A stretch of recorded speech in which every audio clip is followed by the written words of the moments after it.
The station clock still worked. That was the first thing I noticed when we stepped onto the platform. It hung above the tracks, ticking loudly in the otherwise silent station. Every second echoed, making the whole place feel like it was counting something down. The tracks stretched into darkness.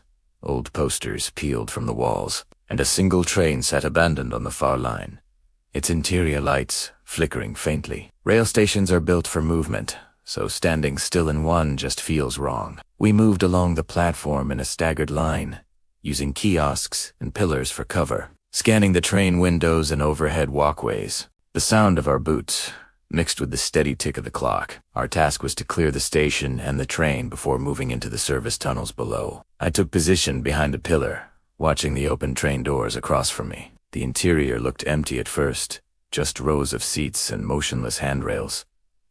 Then the clock ticked louder, or maybe the silence just made it feel that way. The first shot came from inside the train. It blasted through a window, shattering glass across the platform and forcing us into cover. We dropped behind benches and pillars, scanning the train through the broken glass. Movement flashed between the seats, low and fast. I leaned out and fired controlled bursts through the doorway, forcing them deeper into the car. Then, footsteps pounded above us. Shots rained down from the overhead walkway, forcing us to split our attention. The platform suddenly felt exposed from every direction. Radio calls snapped quick and steady. Hold platform cover.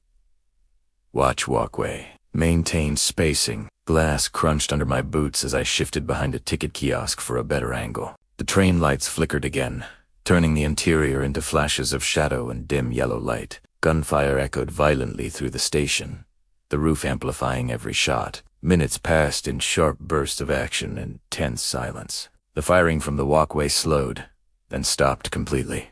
Distant sounds echoed, followed by fading footsteps. The resistance inside the train lasted a little longer. One final burst struck the tiles near my position.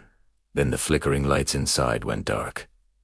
Silence returned. We held our positions, watching, waiting. The clock kept ticking, louder now than ever. When we finally moved to clear the train, the platform felt colder.